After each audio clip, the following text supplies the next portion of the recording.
We're actually just now ready to go into our first game. So actually, in a way, I'm right on time. If you bend the rules just slightly. We've got 5 players today. We've got 10 best of 3s. We're hoping to be bringing you the majority of those. Again, we're doing 5 matches live, and we'll do 5 matches from replays afterwards. We're going to start today with the Red Terran player to the top right-hand side of the map from Team Liquid. This is uThermal. Going up against the green Protoss player to the bottom left-hand side from Wolf's Lair, it is Hellraiser. uThermal and Hellraiser are our first 2 players we're going to be seeing today, and they will be joined in the group by TLO, Cass, and finally Eon Blue. So it's going to be a pretty fun day of games, pretty fun set of matches. We're going to be watching this uThermal Hellraiser matchup, then we're going to watch all 4 of the TLO matches. And then after the TLO matches, we'll probably grab some of the better matches from replays. If we're having a good stream, if we're having fun, if we have good viewership, we might go for all of the replayed matches and do all 10 best of 3s in total. But it really is just a case or a matter of just seeing where the day takes us. So that's our current plan. Alright, game number 1 of this best of 3, and already Hellraiser will be looking at this and being like, well, this is already a little bit interesting. No barracks here. Barracks was built off to the side from uThermal, who will just start an orbital right away. Something Hellraiser sees, so he knows that Rax is finished up somewhere on the map. The question is where. He did build a pylon here to be able to pylon block a factory or anything from creating a wall off and getting a zealot out. If that goes across the map, obviously there's nothing to stop it from getting up into the main base. That's where the Reaper at home will actually do very well generally. So they'll be able to kite away at that zealot and shouldn't actually be able to cause that much issues. So I kind of like it for uThermal, whose factory is on the way up.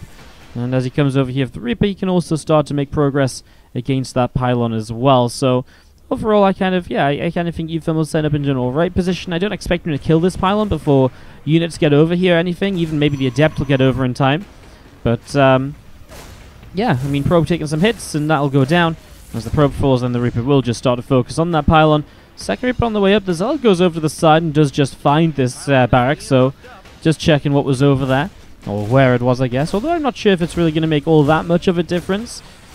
I guess the Zealot doesn't really want to show itself elsewhere because, well, then it's just going to get targeted down by Reapers. And that Reaper comes out now. The Zealot will just be kited. Yes, uThermal has to pay some attention to it, but he brings his other Reaper across as well. Not really afraid of the fact that he's not got a wall off. And pretty confident, I guess, because of the fact he has a factory up on the high ground now and a Cyclone on the way. With a CC starting, it does start up in the main base. uThermal actually built up a bunker on the low ground of Hellraiser's base. So the fact that that Zealot went across the map initially means that Hellraiser was not able to stop this at all. So these Adepts now just finding this and realizing, well, they probably have to stick around and keep working on it. The Reapers are about to arrive, so the Adepts cannot go onto the map, otherwise there'd be nothing at home to defend. And these Reapers, well, how much info can they get? Nothing so far. It's a Stargate in the back of this main base here from Hellraiser. Chrono boosting out this Oracle to get started, as the Reapers will just hop into the bunker because, oh, why the heck not? I mean, nowhere else to really hide away. As they jump up, Oracle will find them, and that's going to be 2 Reapers killed. So a little bit unfortunate there from uThermal, but he does force the Oracle energy to be used on the Reapers, which means there isn't as much Oracle energy available for the Oracle potentially going across the map in the next few moments. Command Center is about to finish up as the factory has the Macfield Accelerate upgrade. So uThermal, when we have seen his TvP lately and has watched him play in the DSCL finals against Tarstem just recently, he has been going for very aggressive Cyclone-based attacks where he really will commit to a fair number of units moving forwards in the early stages and really try and get some damage done, pressure a third base and make some progress there as Oracle backs away, but the SCV on the forward bunker, which is obviously nice. And that bunker's just about halfway done at the moment. Meal dropping down into the natural. And again, just waiting for another couple of Cyclones. Going to be popping down to the low ground here over the next few moments as a couple of Marines are going to get ready to jump into that bunker. So Marines getting ready to jump into the bunker. Meanwhile, Starport's on the way up as well. And I think overall, uThermal's pretty okay here. I'm intrigued to see what he can get done with that Magfield Accelerator as he gets it on the way. And the Engineering Bay coming up on the natural. CV continues to wander over the map as well. Not just get picked off by the Adepts, but just wants some info, wants to confirm there is an expansion coming down. It is interesting how late this expansion has turned out to be. As we do see the Observer scouting around as well. What's up, Optimus, my man with a 5-month resub? Thanks for streaming. My day sucks. Needed to suck even more by watching you. Thanks, Optimus. Love you too, buddy. Rubber Bay here, the choice from Hellraiser, who will want to start going into something a little bit different here at this stage. You know, honestly, so far he didn't really do a lot with his opening. uThermal expanded a lot faster, which means that he has got a little bit of a better economy than a Terran would usually expect to have. And, well, does the Protoss have an army to make up for that? Well, he's got a bunch of Phoenix, which are pretty good at lifting up these Cyclones and cancelling the lock-ons. As you do see those Cyclones continuing across down towards the bottom left-hand side. Oracle is going to set up a Stasis Ward here to try and start things off defensively. But more and more Phoenix on the way, and about to be an Immortal too. I kind of feel like these Cyclones won't get a lot done.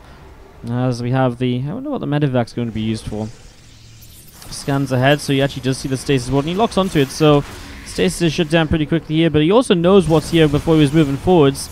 I mean, Magfield Accelerator, if they lock onto the Phoenix, will still do quite a lot of damage, and the Cyclone lock-on still is pretty dangerous, but you do want to be a little bit cautious. Mix away at the shield battery there just for a moment or so, and I guess the Marines on the ground you can't forget about either here. If you're lifting up Cyclones and try and get rid of those, the Marines will do a lot more damage than you think sometimes, and suddenly you find yourself without any Phoenix left, and then you're kind of like, oh, well, what was I meant to do here as the Protoss player? It was all about just not actually taking the fight. So as long as uThermal just sort of sits here and doesn't push too far in, I think Hellraiser is okay, but uThermal is making progress. He's picked up one of the shield batteries, and now a second one going down as well. Obviously, over time, though, things are getting better for Hellraiser. Oracle comes in with some energy now as well, and it will activate, so he's going to go for this here. Targets the Oracle instantly. The first Phoenix under fire as the Colossus shows up. The Colossus will start to clean out those Marines, and Cyclones again lifted up into the skies. A couple of Widow Mines will burrow back up here.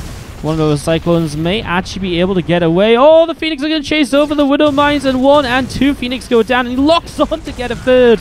In the end, actually, uThermal kind of makes this somewhat worthwhile, and you'll force some more Phoenix energy to be used as they have to lift up these Widow Mines, which are in full retreat mode, going back towards the upper right-hand side now.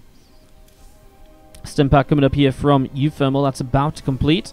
We have a Marauder, a couple more Medevacs, and a few Marines also just on the way out at the moment. As Marines coming forward, still not really able to find too much more Widow Mines, though, and with a third CC starting to build, uThermal seems to be fairly stabilized in the game.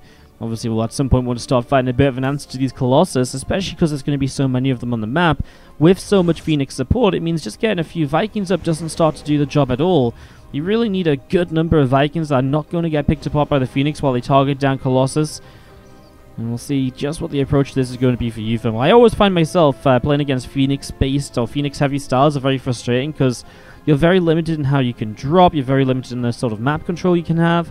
And if you take a fight where you overcommit just a little bit, you end up in these really awful situations where you overcommit a little bit, and when you try to back away, well, the Phoenix just lift up anything that's trying to run away, so you end up losing everything.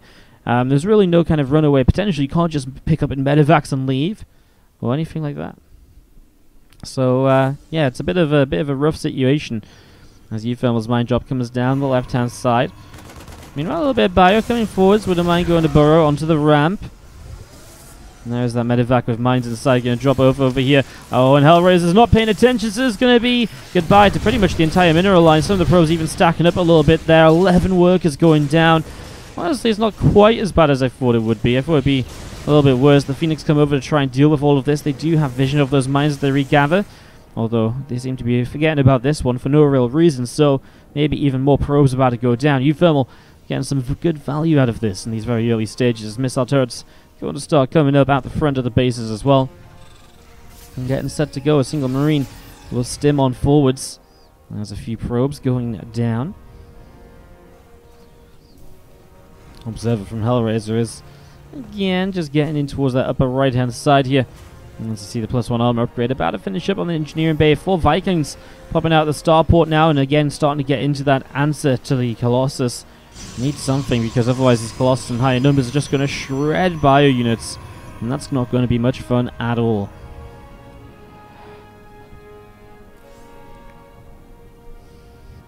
Stargate here from Hellraiser dropping down as well in the natural, so he's really going to commit to these Phoenix. I mean, +1 flyer attacks already coming up.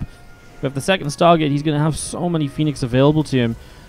In a way, you almost wonder, is it worth going in towards Ghost just to throw EMPs on the Phoenix, so at least they don't have Graviton... what's the name of the Graviton Beam? God, for the moment I was about to say Graviton Catapult. I'm like, well, obviously that's not it. That's the carry upgrade. And then I was like, the hell do we call the Phoenix ability? One of those mind-blanking moments. Vikings continue to gather together here from uThermal though. So again, I feel pretty good about uThermal's setup. The armory finishes up too, and I love the little Sim City he's got going on here as well. By the way, Ghost Academy does finish, so I expect to see some of those in the next round of production. But if the armory set up here, it kind of blocks out from running into this mineral line as easily. You know, he's got the wall off over here, similar sort of effect, just stopping access to the mineral line coming all too easily, and it's just a nice little setup to deal with what the Protoss player might be trying to do, as we just see more and more Colossus being made, more and more Phoenix being added in. I mean, I think the right answer for uThermal is just to throw out more and more Vikings. With a little bit of Ghost support, it's just amazing what those EMPs can do. I mean, suddenly there's no shields on these units, and boom, the Vikings are going to have even better time than they were already going to have. This observer is in trouble. And if it didn't fly directly into the missile turret, the detection was still there to take it down. Marauder stemming ahead of the rest of this army, and again, just going to be seeing the Colossus backing away down to the bottom left-hand side as you see a scan coming in. Observer got picked off in the center. So uThermal getting aggressive for the first time in a little while. You look at the unit count, he's 16 Vikings against 6 Colossus, 16 Phoenix, and 2 Immortals. In fact, I didn't even realize this, but there's actually just no warp gate here from Hellraiser. It's one of those things where you kind of just assume the upgrade came in as, oh, those are big EMPs to get started. Well, that's really nice, because those Phoenix cannot really do anything there. The Vikings have a pretty good time. Now the Phoenix are zoned away. They have free picks at the Colossus. uThermal with just a great position here so far and getting some real value out of this. But yeah, great EMPs to get started, and wow. Again, I didn't realize it was no warp gate. It's just one of those things you don't really think about too much. You know, you just always assume the warp gate's there unless you cast in Rotterdam. But Hellraiser playing a no warp gate PVT, and honestly, I mean, I could kind of see it working, but it also feels like uThermal is really setting up very well against it. Obviously, one of the biggest issues with no warp gate here, I think, while it might be kind of fine playing just Phoenix Colossus, is where's your potential across the map? Like, at what point are you going to be able to counterattack? At what point are you going to be able to warp in with a prism or just anything like that, reinforce during a fight? All of these things that Protoss are usually very good at is kind of taken away for Hellraiser here to be able to punch out such a high-tech and a scary army, don't get me wrong, but I'm not sure if it's scary enough here as uThermal with, well, again, has been a good response. Introduces these ghosts. Those EMPs are very valuable. Scans ahead and, I mean, boom, just grabs himself 1-2 Phoenix there with the first 2 volleys of Vikings. Stims into this base, and I mean, if Hellraiser wants to defend this, he's going to be running into Viking fire. Colossus goes down for free. Another Phoenix as well. Now he pulls back, and the EMPs are ready to go once again. And I mean, again, Phoenix actually do pretty well against Vikings, better than you'd think when they're en masse, but there's just so many Vikings, and they're just getting very good connections, and the EMPs obviously help a lot too. There's just not enough there for Hellraiser. uThermal with a good response, a good composition, and a good couple of fights takes it to a game number 2 here today. And as we kick off on Stasis, to the top left-hand side, down a map. Our green Protoss player from Wolf's Lair, give it up if you're cheering on Hellraiser. Going up against the red Terran to the top right-hand side. This is Team Liquid's uThermal.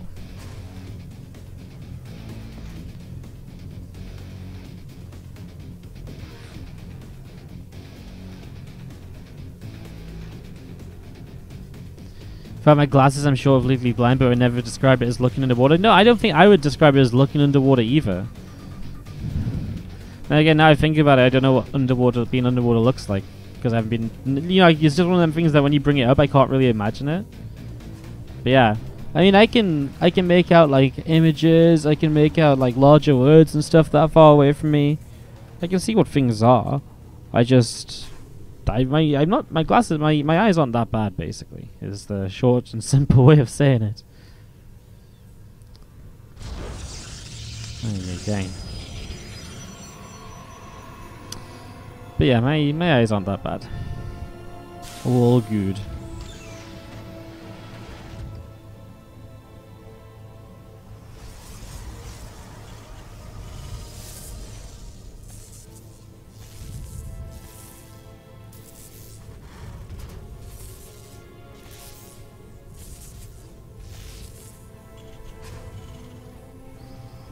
A bit of worker action in the early stages. Stasis is definitely a map that has been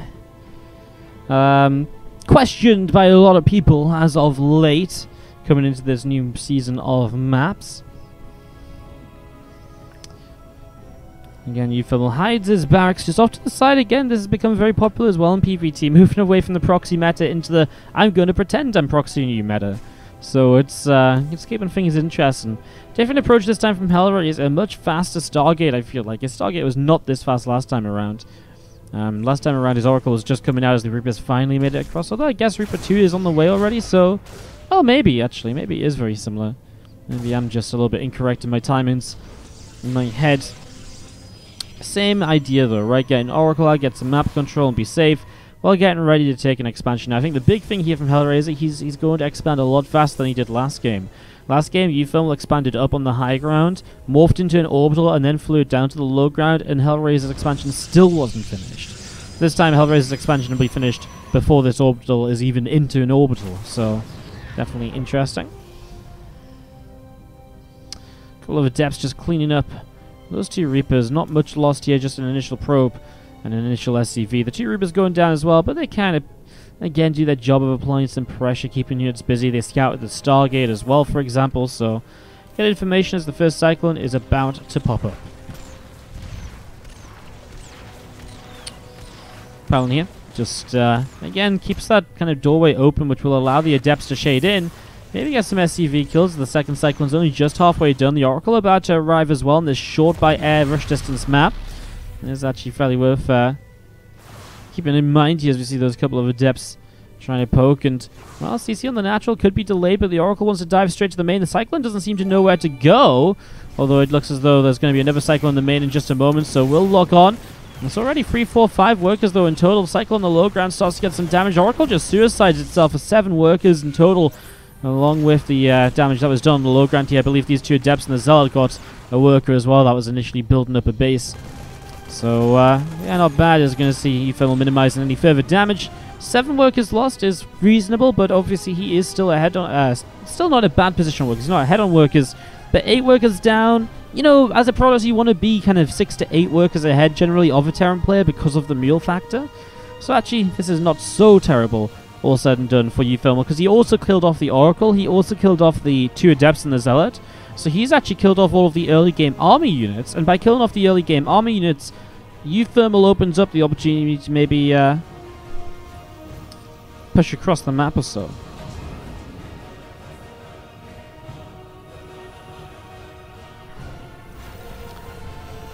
Cyclones gather together as we do see those 2 Oracles from Hellraiser just flying through the middle. Thank you so much, Suharai, for the 5-month resub. 2 5 months in a row. How about that? I'll get you up on the tree after this game. As you do see Cyclones going forwards, actually going to go straight onto those Stalkers. I mean, this Phoenix in some trouble again. There is Warp Gate this time, so it is different from Hellraiser than what we saw in game number 1. As the Oracles go across the map, I mean, Hellraiser just isn't going to be able to get enough done compared to the damage uThermal is dealing. And uThermal